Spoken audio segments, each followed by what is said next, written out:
mimi sina pesa ya serikali ama ya kashfa. David Mwaure Wahiga of the Agano Party and hakuna kura ya hasla mtaiba. William Samoei Ruto of the Kenya Kwanza Alliance. Presidential Debate 2022. Do not adjust your sets. As campaign intensifies for the upcoming general election, what does all this mean for you, the voter? What do the candidates have to offer? How prepared are agencies charged with the election process? Join John Kuria and Safina Chieng on Kenya Decides. This and every Tuesday from 10 p.m. on KBC Channel 1 as we unpack elections 2022 with a panel of various stakeholders. Make informed electoral decisions.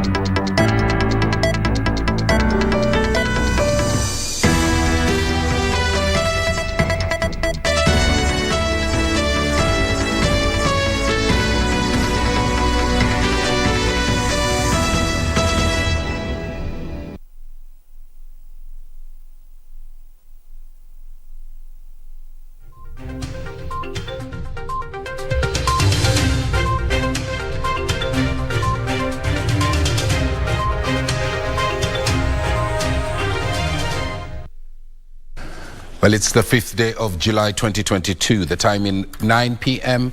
East African. Hope you're well from wherever you're watching us in Nairobi, Kenya, and around the world. Good evening, Mboya, top in this live broadcast.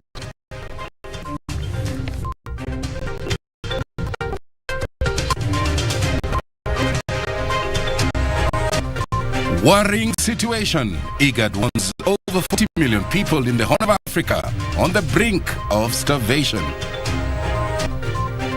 It's a battle for votes. Raila Odinga tours Nyeri as Deputy President William Ruto woos Isiolo. And NCIC warns hate mongers turning to social media to spew hate as the county heads to their elections.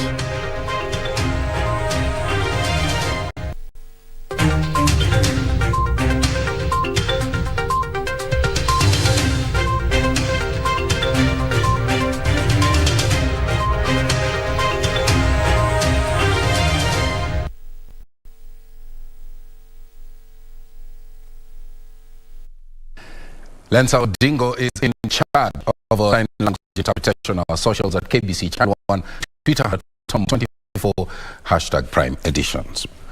Now, 40 million people are facing starvation in the Horn of Africa due to a record-breaking drought.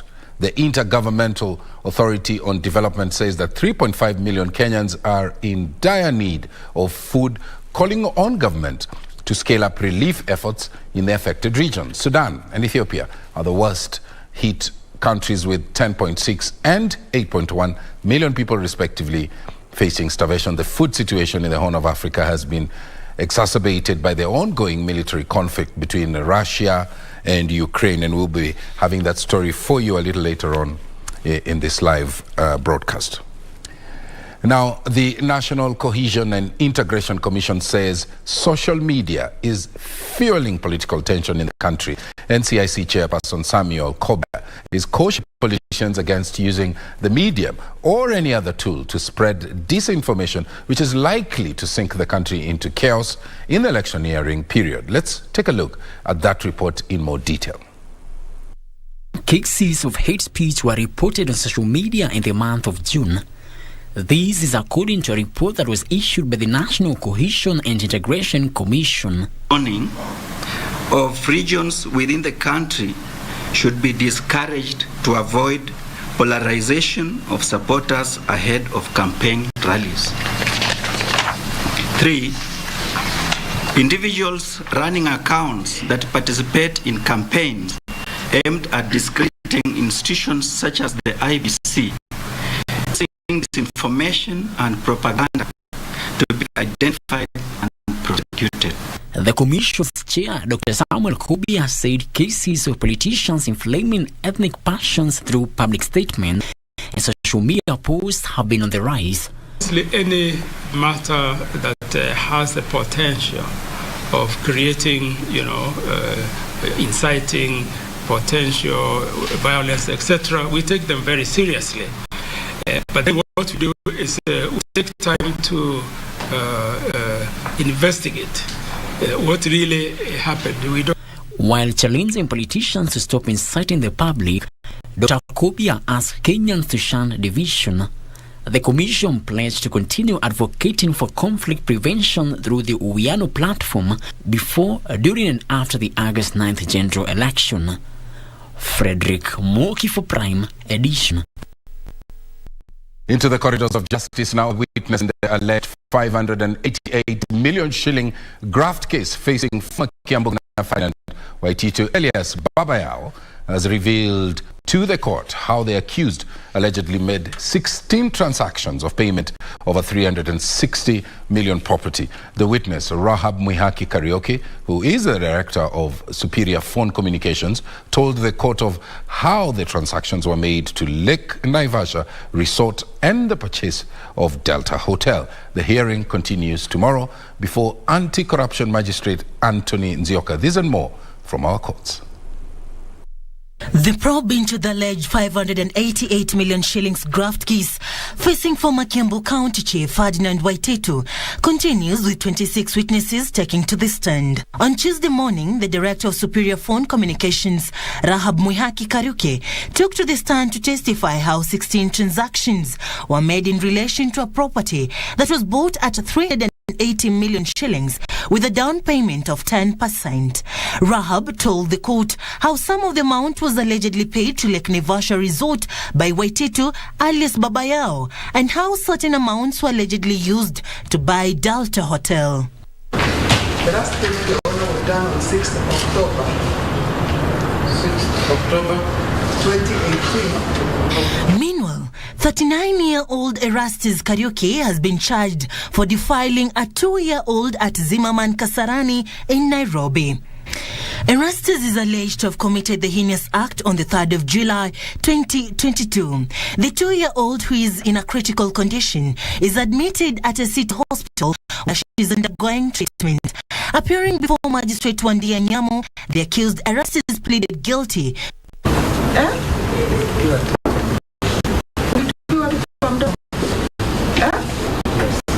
Elsewhere, a 3-judge bench will start hearing a petition filed by Mombasa gubernatorial aspirant Mike Sonko tomorrow on the 6th of July. Sonko had moved to court to challenge the decision by the IEBC Dispute Resolution Committee not to clear him, prompting the court to temporarily halt the printing of Mombasa gubernatorial ballot papers until the petition is heard and determined. We will exchange, so nothing should take you by surprise once you exchange submission. Finally, Thomas Nzioki of Jesus' Victory Worship Center has been sued for allegedly operating and registered church within a residential estate. Through lawyer Siyanka Lempa, the landlady Irene Muchu claims the church has also infringed on the rights of the tenants by causing unnecessary noise and forcing them to leave the premises. Appearing before Justice Samson Kong, the court directed the defendant to file and serve the replying affidavit within 14 days, with the hearing set for the 22nd of September 2022. Serafina Robi for Prime Edition.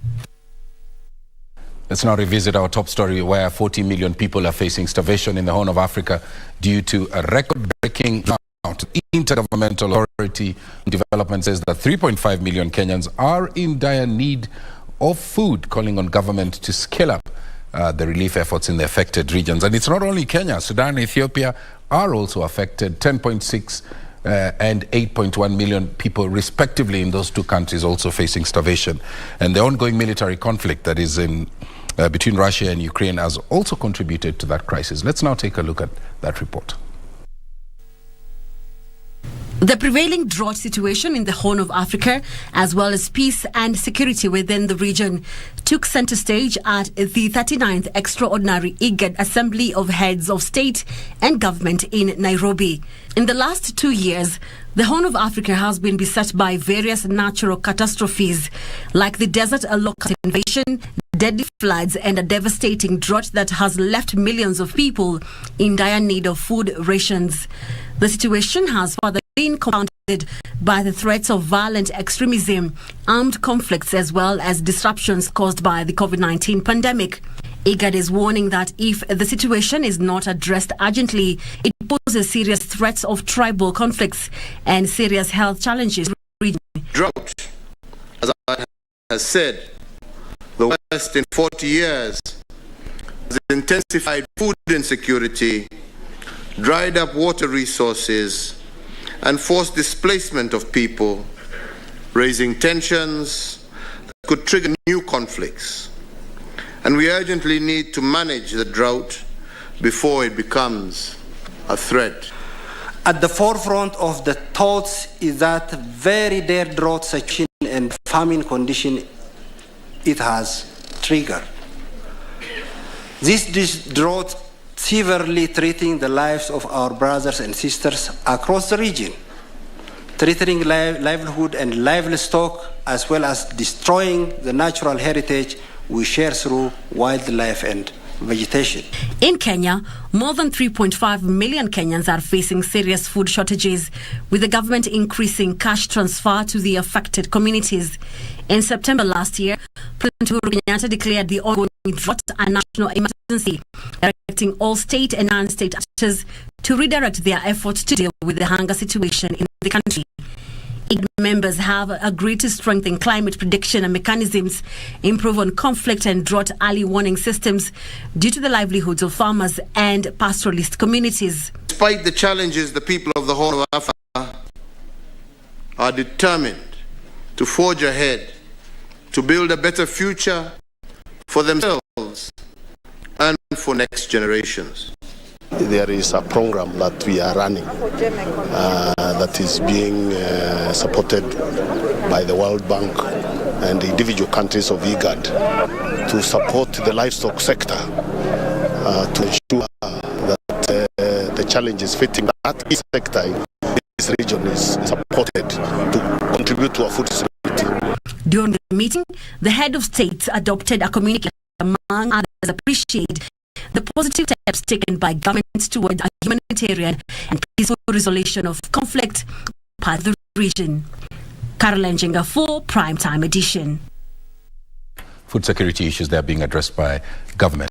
Government now says it is committed to ensure that 1.2 million people join the junior secondary under the competency-based curricula, CBC if you like, as planned when the normal school calendar resumes in January of 2023.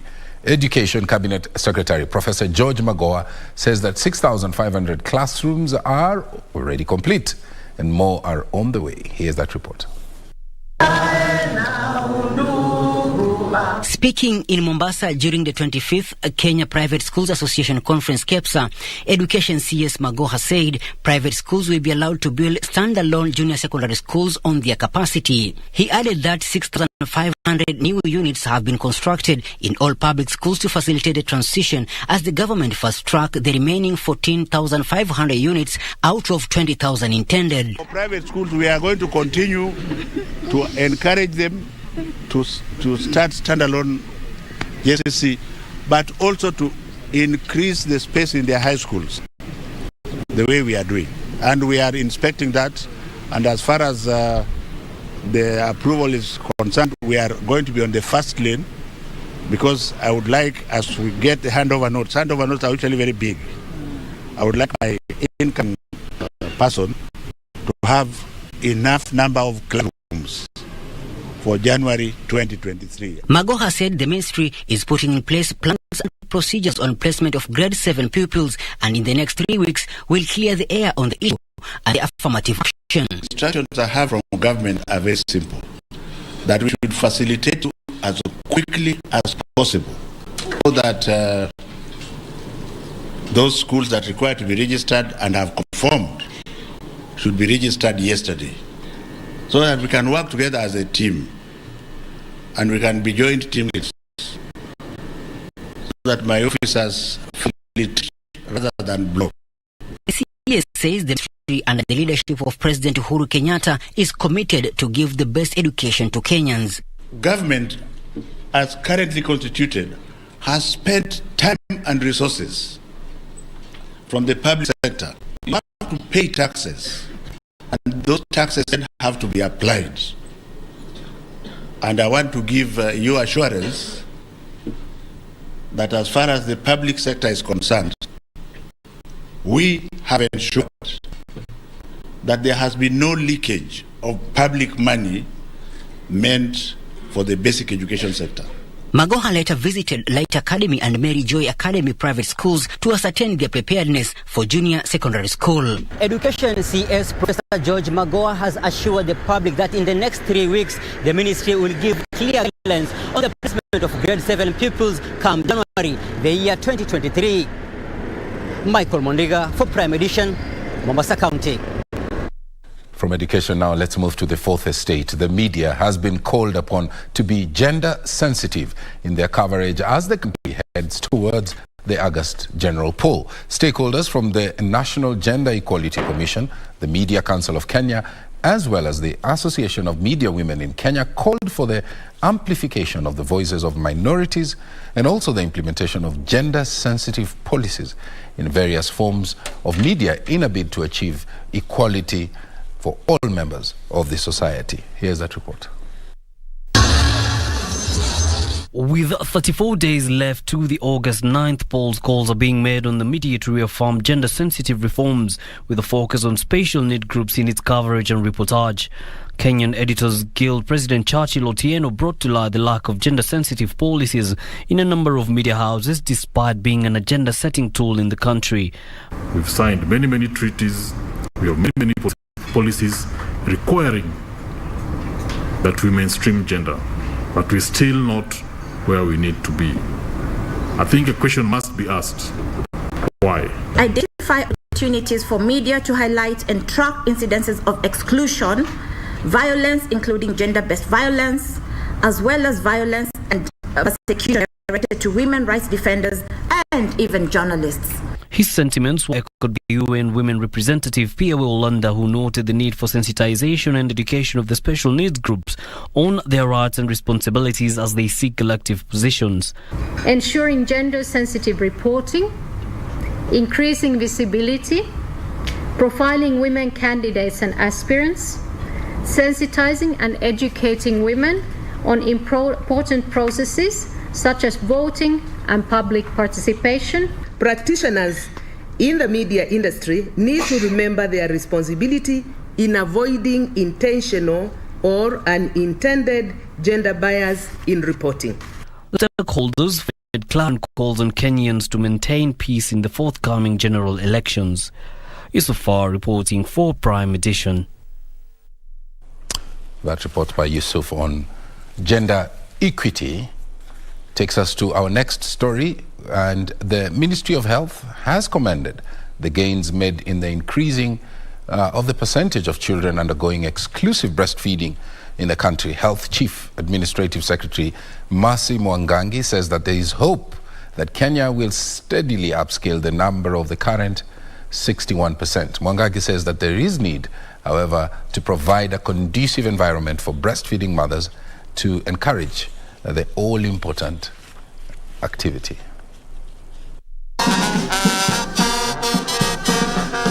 On Tuesday, Kenya launched the National World Breastfeeding Week under the theme Step Up for Breastfeeding, Educate and Support.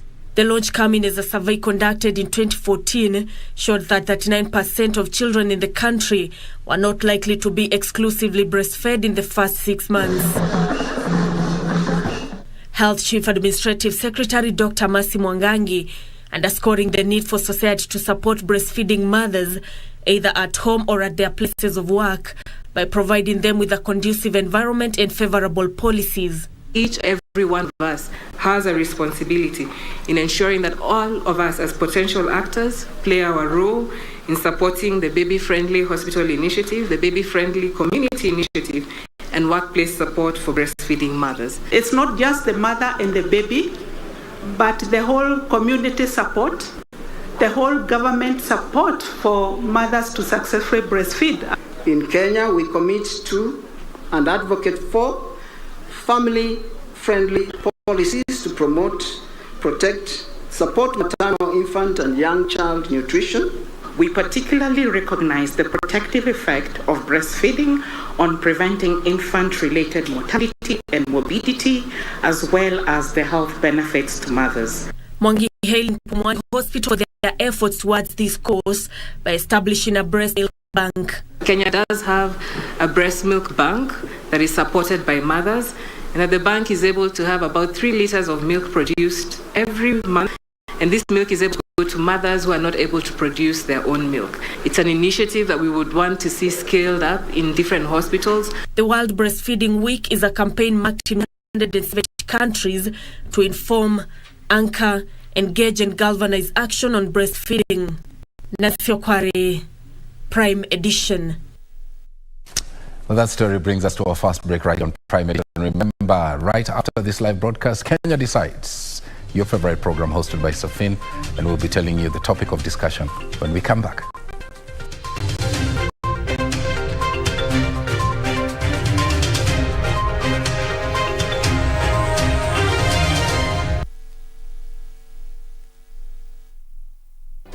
Do you have a news story to share with KBC? Get in touch swiftly on email news@kbc.co.ke or call 0723-892-654 or 0734-780-124. To get John chapter 11 as your skiza tune, dial *811 *965#.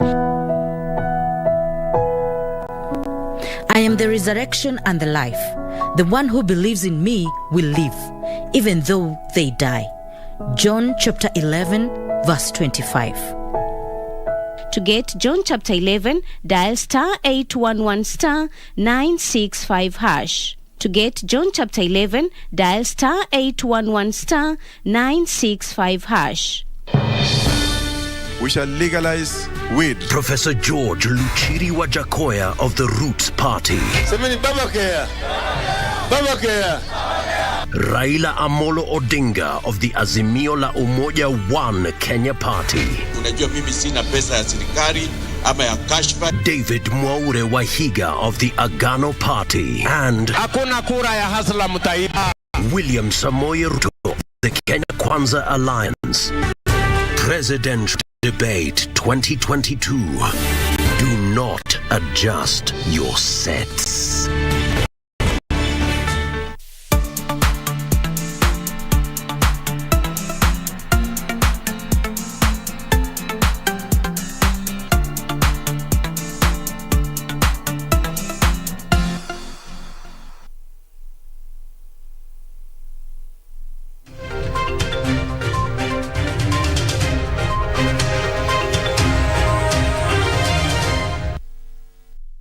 Welcome back. Our socials are at KBC Channel 1, my Twitter handle, Mboya 24, and the hashtag is Prime Edition.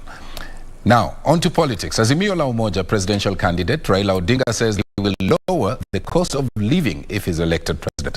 Raila spoke during the first day of Azimio campaigns in the Mount Kenya region, with leaders accusing Deputy President William Ruto of being contemptuous towards President Uhuru Kenyatta. Here's that report. The Azimio la Umoja captain was making a grand return to the Mount Kenya region after a series of campaigns in the vote-rich region last month.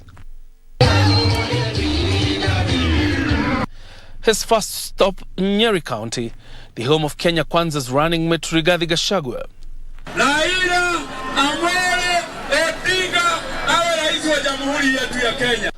Holding rallies in Chaka, Karatina, Mukurene, Udhaya, Giakanja, and eventually in Nyeri town, Raila maintained the tempo, calling on area residents to support his presidential bid. Raila promising to solve the cost of living headache in his first days as president. The Azimio leader accused his opponents in Kenya Kwanza of superintending over punitive policies that impoverished Kenyans. Waziri wa kilimo wakati yule akasimamisha KNCBB isiuze mahindi kwa kampuni ya kusaga mahindi. Yeye mwenyewe akawa anapeana cheti kwa marafiki yake, wanakwenda kuchukua mahindi pale 1,500 kwa gunia, baadaye wao wanauzia kwa kampuni ya kusaga kwa 2,800. Bei ya unga ikapanda juu zaidi. Tukaweka tume ifanye uchunguzi.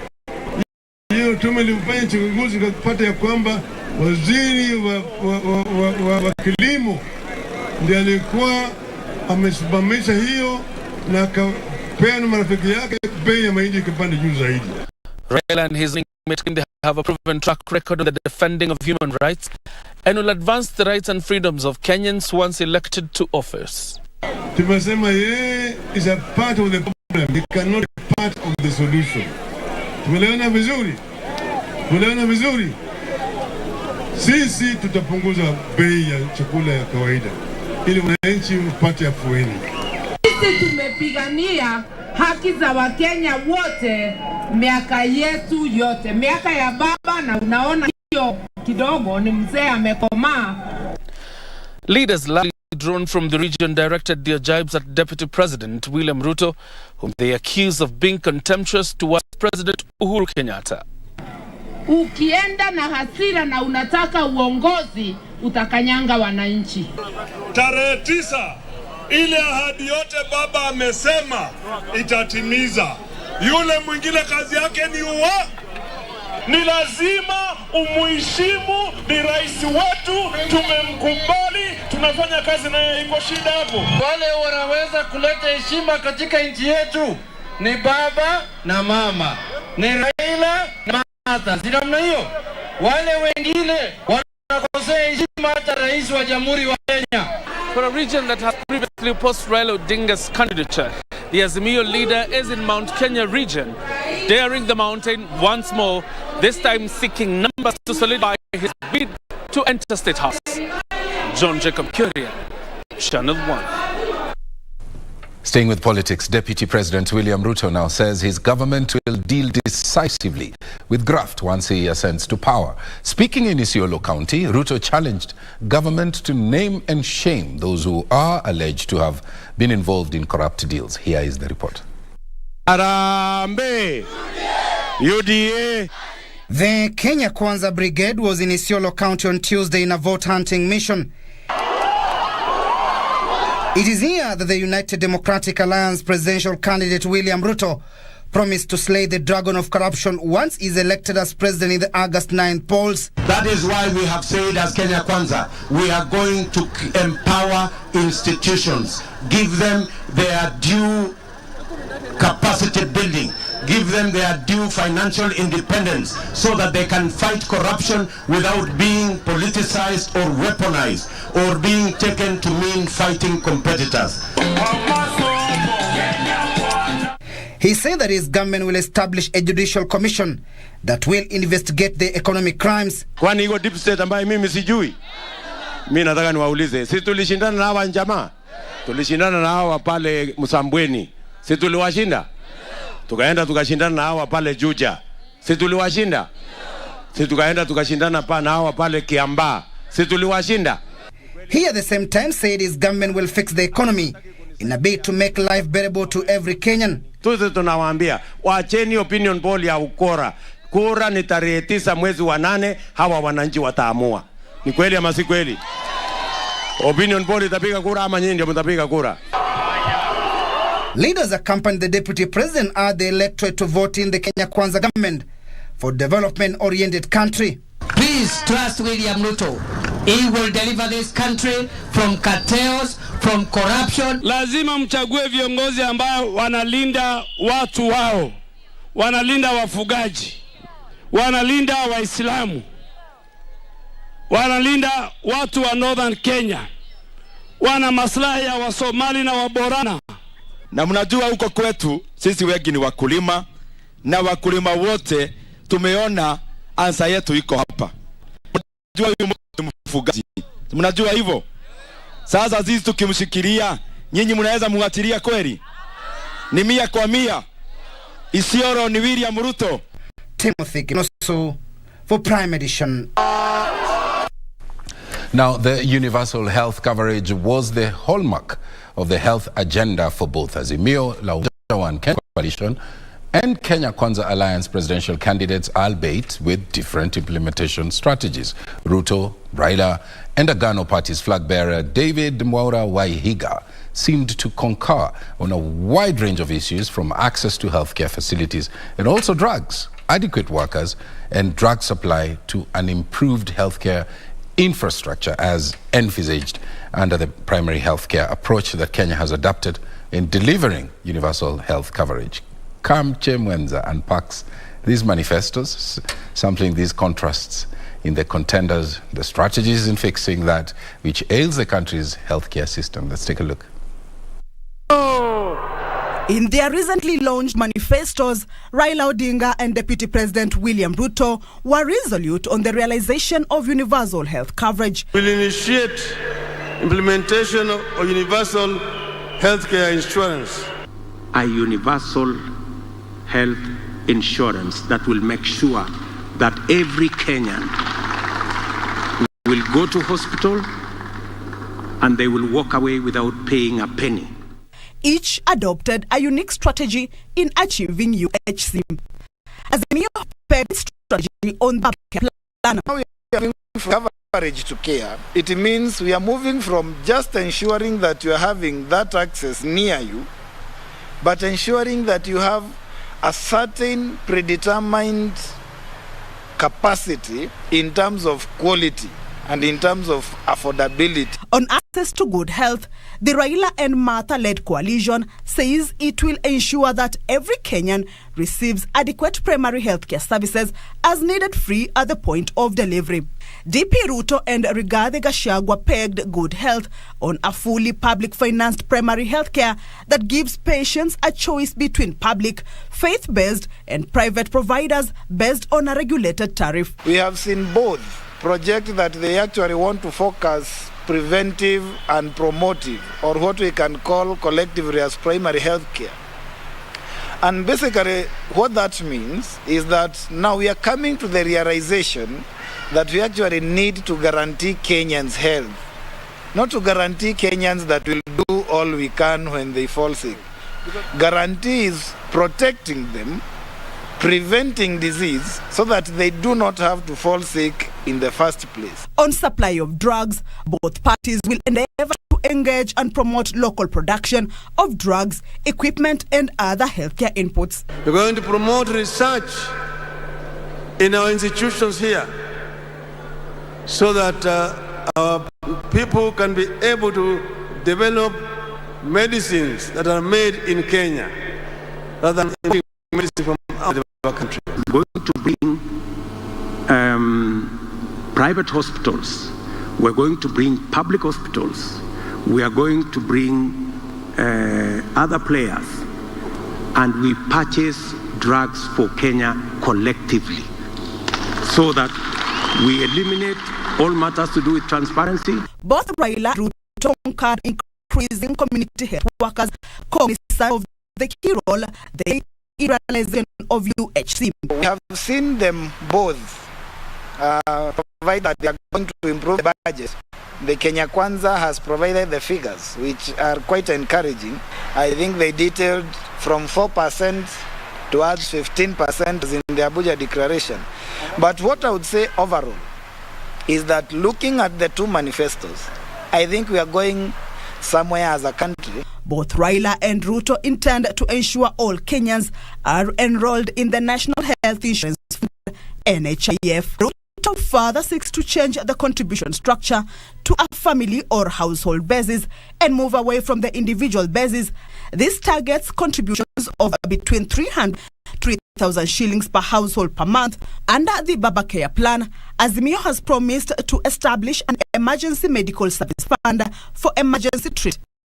Kenya Kwanza promises a national fund for chronic and catastrophic illnesses and injury costs not covered by insurance. No, it's actually the same thing. Let me say that on the other side, when you're talking about chronic diseases, you know that most of the private insurers will not insure you if you have a chronic disease. So that's a well move. Coming to the other side of the emergency fund, this has been a problem. It means people will be able to offer that emergency service and then they are going to claim for what they have been able to offer. So that's another bold move. On UHC, Agano Party's David Mwaure Waihiga is promising a National Health Commission to lower cost of healthcare, but his thrust in this agenda is on tackling corruption. They may not see eye to eye on a myriad of issues, but on health, they concur that a healthy population provides a productive workforce for a nation's development. A non-productive age group that is healthy reduces the burden of healthcare. Kamche Menza for Prime Edition, Nairobi. And of course, a little later on Kenya Decides, Safina hosts a panel, and the topic of discussion, they will be weighing in and contrasting the different manifestos from different political parties and perhaps what strategies that those parties have to cure what is ailing the country. So make a point. Now we move on to military tales unknown to many since independence.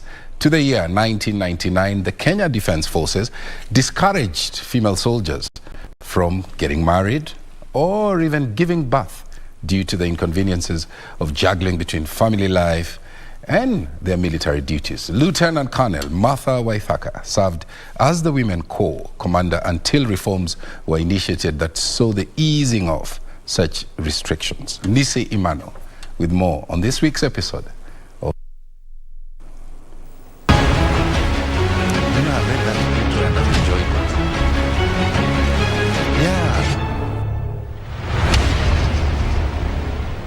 Lieutenant Colonel Martha Njeri Waithaka joined the military in the late 1970s thanks to her nursing profession. Because I liked nursing right from the time I was a young girl. One day my uncle wrote me a letter, and when I opened that letter, I saw that I'd been called for an interview at Kenyatta School of Nursing. I went for that interview and I was successful. So in 1971, I joined nursing. The interest came when she was working at Mathare Mental Hospital in 1977. Well, that day, I worked with two nurses from the military. And they actually told me, "Why can't you come and join the military?" I said no, because we were supposed to be the pioneers as nursing officers. Then eventually I said, let me give it a try. Martha worked for a decade, rising up the ranks to becoming the highest ranking woman commander then. When the promotion came, I remember I was just inside here in my house, and when the results came of the #1 board, one of the officers called me and he told me, "Ma'am, congratulations." I asked him, "For what?"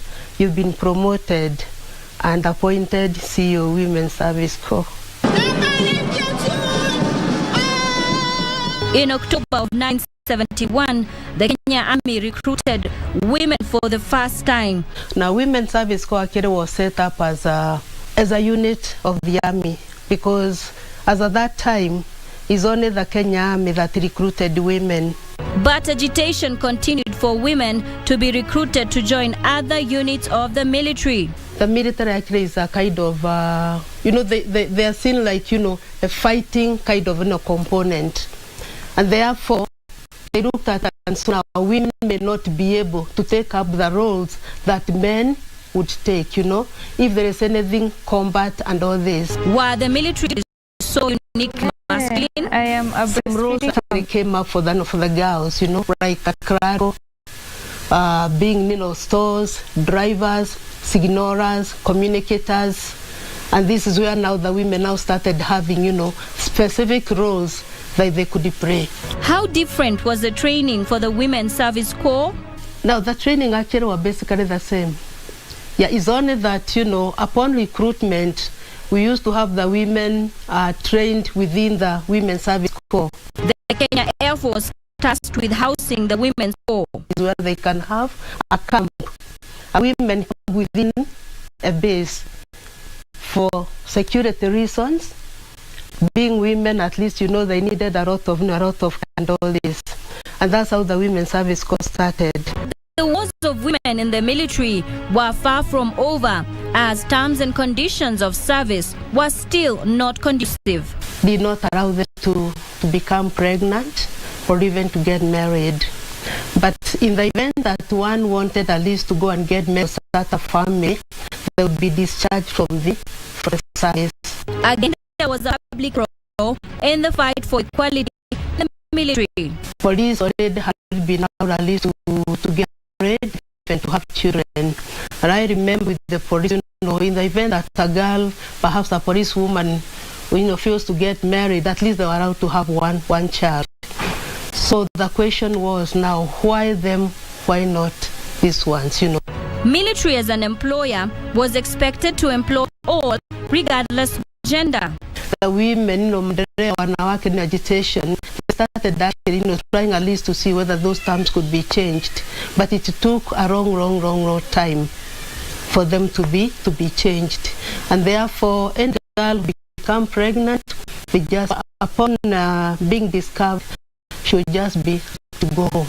Eventually, in November of 1999, President Mboya allowed for equal rights to be granted to men and women. It was a very joyous moment, more so for the women. The world was open for the girls, because today there's a lot of progression. Because when I was there, I was the highest, the senior most, but today we have Major General. This was the climax of the Women's Service Corps. They all went to celebrate in whatever ways, they knew how.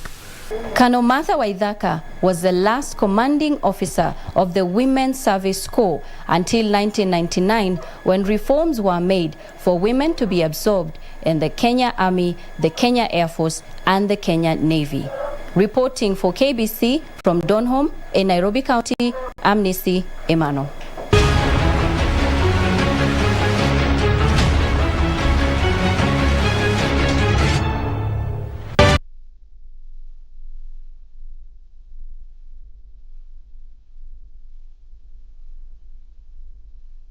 As campaign intensified for the upcoming general election, what does all this mean for you, the voter? What do the candidates have to offer? How prepared are agencies charged with the election process? Join John Kuria and Safina Chieng on Kenya Decides. This and every Tuesday from 10 p.m. on KBC Channel 1 as we unpack elections 2022 with a panel of various stakeholders. Make informed electoral decisions. Our arts and entertainment industry has evolved over the years. It is at such times that our destinies are written. Will we rise up in courage or die in cowardice? Who are the movers and shakers in film and theatre? Get trendy as we review locally produced films and stage drama every Wednesday at 9 p.m. on Cinemas and Theatre. Brought to you by the Kenya Film Commission. Film Kenya, Capture Africa.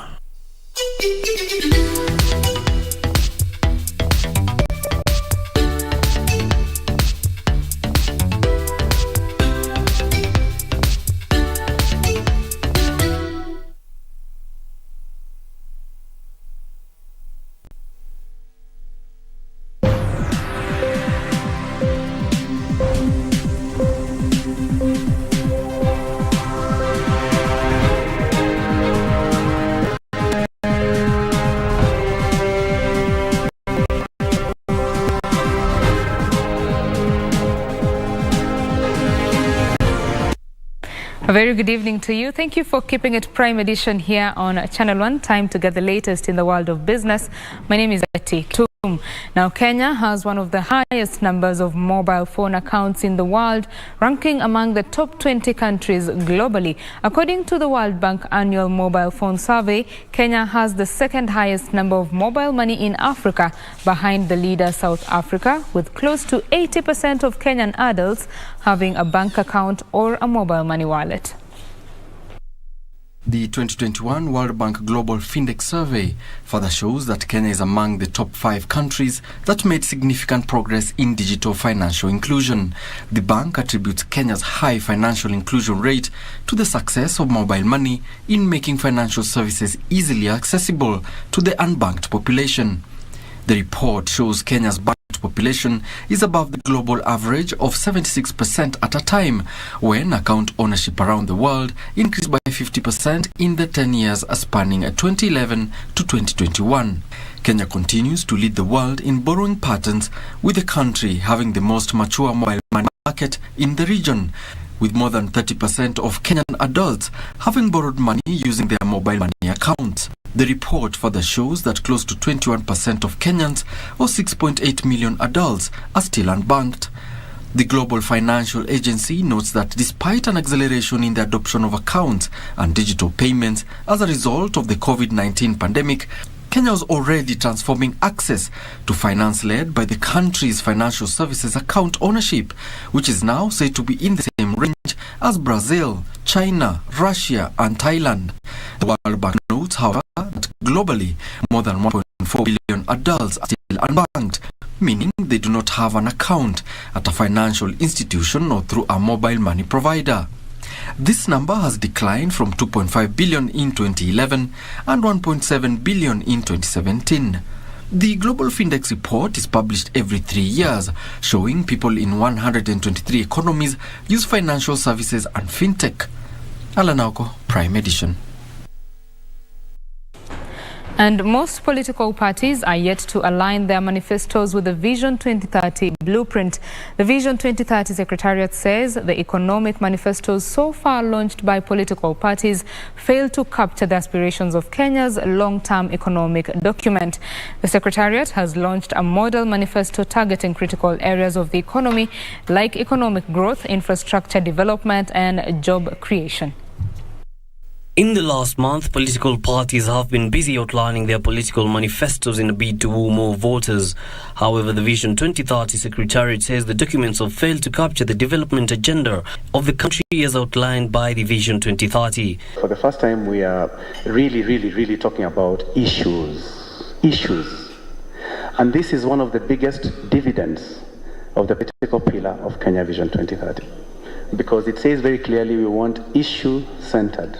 35 days to go before the general elections, the Secretariat says the manifestos are full of generalities without an elaborate implementation mechanism. So far, 4 political parties have launched their manifestos in the last 30 days. But the Vision 2030 Secretariat says the documents lack public participation, which is one of the principles of the Kenyan Constitution. So the manifesto gives you a chance to differentiate yourself from all the other political parties. And you need to be bold in your manifesto. The session we have today is to recognize your development agendas and increasingly urge you to enhance the gains made towards the development of our nation through issue-based politics. Makofi tafadhali. Congratulations. Speaking during the national launch of their model manifesto, the Principal Secretary of the STEP Department for the East African Community, Dr. Kevin Desai, says that the manifestos are also very technical for ordinary citizens to read and comprehend. This belief with respect to promoting a collective action and bringing all the different stakeholders together in view of the fact that the diversity is the possibility of hope. Across borders now, Ivory Coast will be experiencing a new taste in bread as bakers in the West African country are starting to use locally produced cassava flour to bake bread. Surging wheat prices have been driven upwards by the war in Ukraine, making it unbearable for the country to import. Bakers with the government support are also starting to substitute a small portion of wheat flour with flour from cassava, a root vegetable. Here are the details of these and more from across the continent. Wheat prices are driven upwards by the war in Ukraine. Bakers in the West African state of Ivory Coast are starting to use locally produced cassava flour to bake bread. The baguette, the stick of bread that is much loved, is commonly seen as a benchmark of the cost of living. But Ivory Coast does not produce wheat domestically, instead importing up to 1 million tons of the grain per year, mainly from France. Surging wheat prices have stoked concerns about the impact in a country of 25 million people where the average wage is less than $400 per month, and which was shaken by a wave of violence less than 2 years ago. Both Ukraine and Russia are large wheat producers, and lost harvest and other uncertainties have driven up prices of the global staple. In response, Ivorian authorities have pegged the price of a baguette at between $0.25 and $0.30, depending on weight, channeling subsidies worth $10 million to the country's 2,500 bakeries. Cassava is Ivory Coast's second largest crop after yam, with 6.4 million tons produced each year. Meanwhile, Egypt's Suez Canal Authority reported record-breaking revenue of $7 billion for the fiscal year 2021-2022, up 20.7% from a year earlier. The income is the highest figure ever recorded and is over a fifth higher than the previous fiscal year's $5.8 billion in transit fees. Cargo worshipped through the canal in the fiscal year amounted to 1.32 billion tons, which ended on June 30th. Ongoing global crises have proved the importance of the Suez Canal, guaranteeing the sustainability of global supply chains. The Suez Canal is a major lifeline for global seaborne trade, since it allows ships to travel between Europe and Asia without navigating around Africa, thereby reducing the sea voyage distance between Europe and India by about 7,000 kilometers. Around 12% of the world's trade passes through the man-made canal, which is a major source of hard currency in Egypt. Finally, Somalia awarded licenses to 2 foreign banks as the nation opens up the industry to international lenders. In a statement, Somalia's central bank said state-owned bank Misr of Egypt and Turkey's Ziraat Katim will become the first international banks to operate in the country. The banks will add value to the development of Somalia's financial sector and contribute to the growth of the economy. Somalia is struggling to recover from decades of civil war and is now one of the poorest countries in the world, with more than 70% of its population living on less than $0 a day. The country of 15 million people has at least half a dozen of commercial banks, with some offering services via the Hawala system, an informal network of money transfers conducted through face-to-face guarantees. Reporting for Prime Edition, I am Teresa Muta. Well, that's it for the business news this evening. Marakwet Express is waiting on the other side to give you the latest in sports. My name is Betty Kiptum. Do have yourself a lovely night. Karen?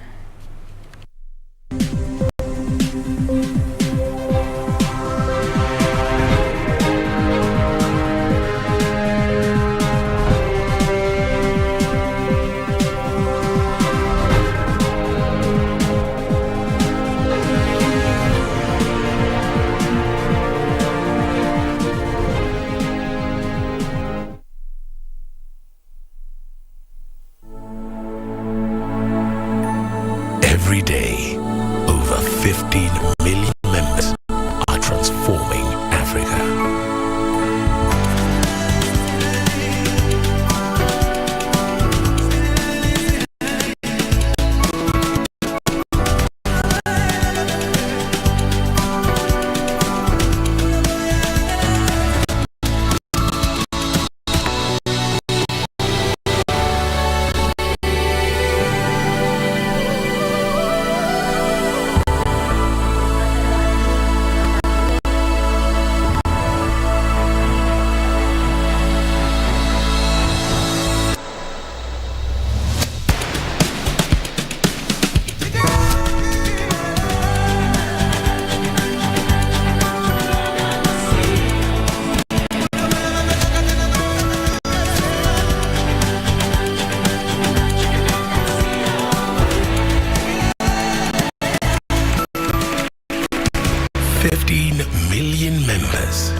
Empowered to learn, to grow, to harvest, to lead, to dream.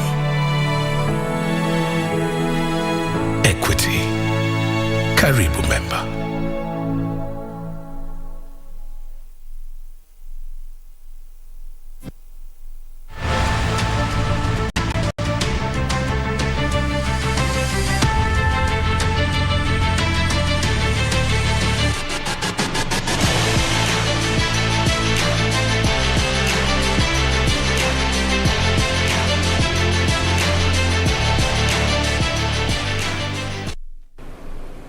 Thank you for keeping it KBC Prime Edition. Let's now delve into matter sports. My name is Karen Kibet. Now, Kenyan athletes will be all out to defend their titles when they get on their marks in the World Athletics Championship set to start next week in Oregon, United States. The athletics team has been training at the Kasarani in preparation for the World Championship and the Commonwealth Games, where some will double in Kenya's quests for glory.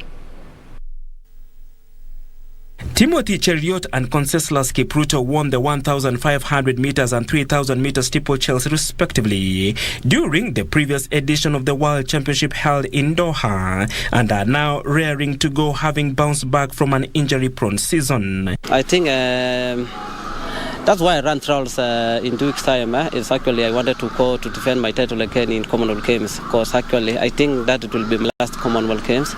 So my prayer is to defend that Commonwealth Games before I left this young man here. So, but I'm praying like to defend, like to have two teams in Commonwealth Games. Yeah, for now I'm good. World Championship and Commonwealth Games, because I was having a silver 4 years back. So now I'm going to fight to get even a gold. Julius Yego will also spearhead the team to Oregon before heading to Birmingham, where he hopes to reclaim his title as well. You can have one best throw and you can skip the rest for you to save yourself. For me, I'm just focusing on, I'm trying to make a good throw in the qualification run for the World Championships and make it to the finals. And in the finals, you can as well try to have one hit. And, when it's far, when it's over 90 meters, you are rather sure that you will be in the medal bracket or even winning it. Because at the moment, the javelin competition has really gone high. The performance have really, impressive. And, for me, I'm very sure that when you throw over 90 meters or closer to 90 meters, you are sure to win. The team has been training at Kasarani in preparation for the World Championship and the Commonwealth Games, with some athletes doubling in Kenya's quest for glory. In our training and our coaches, I see they cooperating well. They give us a nice program, and as we are just focusing about that program, because we need to get a most medal to bring back to Kenya. So we are just the first thing we are focusing. You have the discipline first, and then everything will be possible. Ferdinand Omanyala will be making his debut, hoping to set new records as well, in a team that boasts of, among others, Olympic and World Champions Faith Kipyegon, Helen Obiri, African champion Winnie Chebet, and Selfin Chapsol, who won silver in the 2018 Commonwealth Games. It's something that we've been planning for the longest time, and I've been looking forward to run at the World Champs, but I guess I started the highest game, the Olympic Games. So going to the World Championships, I guess we're going to meet the same competitors as I met at the Olympics. And it's the same competitors I've been competing with over the time. And so no pressure, I'm just going there with the target of getting to the finals and then getting a medal after that. Tenda kungangana kama last 2018 nilileta silver. So this round tenda kungangana at least nipate kwa Commonwealth. Alafi kungangana at least ninge final after ndio tojoa next, kwa sababu tukiwa hits kila mtago hit yake. The Kenyan team is expected to leave for Oregon next week. All the best to Team Kenya. Thank you, Bakli, for that detailed report. Now moving on, Machakos Townhill host the first edition of Rally Cross Circuit Racing that will be bringing together Kenyan legends, upcoming and junior drivers. The Motorsport Festival is set to be held at the Machakos People's Park on July 9th and 10th, barely a month after the WRC Safari Rally Kenya. The race, which is the brainchild of Carl Tundo and his peers, will see cars race in the same circuit like in the Formula 1. Tundo and his co-driver Tim Jesop believe the initiative, dubbed Race with the Champions, will be the next big thing in the local motorsport calendar. The rally will feature exhibition events like road track races, a competition between TT road cars and RX gravel cars, as well as drifters.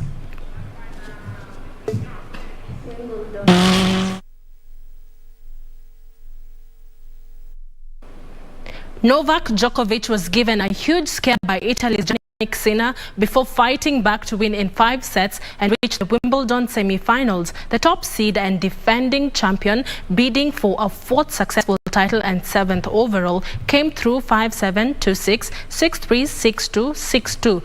Tatjana Maria reached her first Grand Slam semi-final with a comeback victory over Jule Neemia, world number 103. Maria beat her German compatriot 4-6, 6-2, 7-5 in a high-quality encounter. Simona Halep needed just 60 minutes to reach the quarterfinals as she thrashed 4th seed Paula Badosa in a devastating display.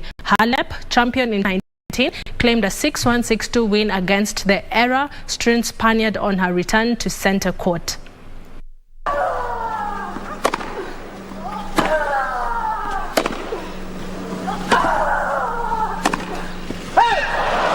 Game, set, match, Holland.